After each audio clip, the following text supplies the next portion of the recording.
Start. In 2020, 51,642 people died from liver failure. In 2022, 49,500 people died from committing suicide. Do you know anyone that has committed suicide or died from liver failure? It's not something anyone should have to go through or hear about. My best friend's dad had passed away from liver failure, and he was a really great man. And my aunt had passed away from committing suicide. And she was also an amazing person. And they both taught me quite a lot. I'm going to start off by talking about my best friend's dad, how he passed away. And he was always just super, super nice, very Christian man. I was always welcome into the house. I never had to knock. I didn't have to text anyone, tell anyone I was coming over. I was able to just walk right into the house and was just greeted right away. Just walk in and, hey Colin, hey, what's up guys? And it was always just nice. And he always used to work on cars too. His dream car was a Porsche Cayenne. And he also had an old school Eldorado. Eldorado.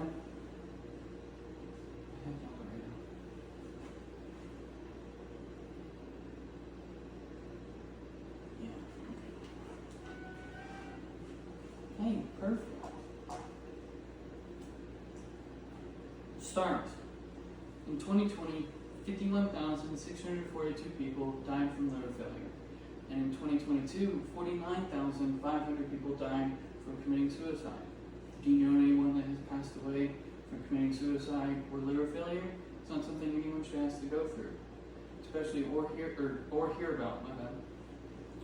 My best friend's dad had passed away from liver failure, and he was a really, really great man. My aunt had passed away from committing suicide, and she was an amazing person. And I will be starting off by talking about my best friend's dad. He was a really, really great man. He did no harm to anyone whatsoever. He always used to let me just basically walk into the house. I didn't have to text anyone, didn't have to call anyone, didn't have to show up in or knock, do anything. I was able to just walk right in, just, hey, what's up? And they, oh, hi. And it was just nice. And later down the road, he also used to work on cars. The car that he used to work on was the Eldorado. And his dream car was the Porsche Cayenne. And I always wanted to get one, but I never got the chance. And one day he just started to not feel so well, just started to feel really, really sick, and it just kept happening and happening. He was like, okay, it's time to go to the doctor. So he went to the doctor, and the doctor told him your liver's failing. And the first question the doctor told him was, how often do you drink and how much do you drink a day? And Chuck responded with, I have not had a single drop in my entire life. He never believed in the drinking or any of that. He just didn't care for it. And somehow, some way, he had the liver of someone that could drink or that had not stopped drinking their entire life. And as the months went by, he was probably a 200-pound person, normal sized adult male at his age. And as the months went by, he went down to 120, looked pale and skeletal. And it was just getting sadder and sadder as it went along. And he slowly stopped going to work. And the last few months, he just focused on trying to spend time with his loved ones and enjoy their company. And he had died in 3 months to liver failure, and he taught me a lot about life and how to move on from things.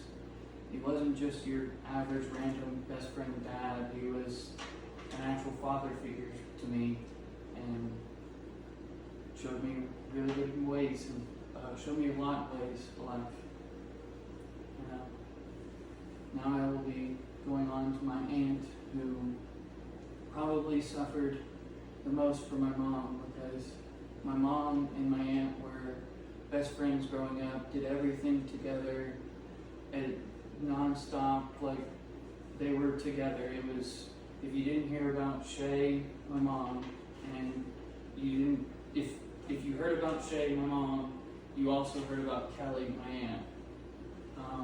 They weren't really sisters, it was a best friend thing, but she always took care of me the same way.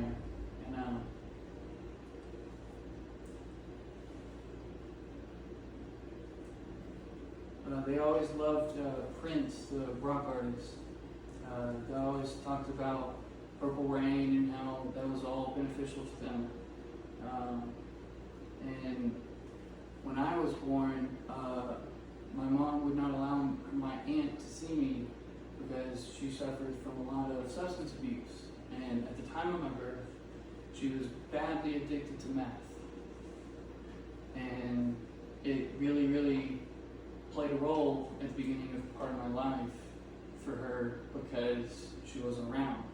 She eventually got sober and started working at the hair salon where my mom and I went because my uncle owned it.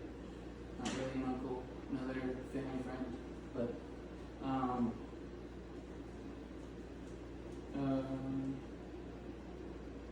as the times went by, she started to get impatient with customers and other employees, and eventually started to do it to everyone, even the boss, like my uncle, and they were talking about firing her, and lo and behold, it was because she was drinking on the job and really, really back into the substance abuse.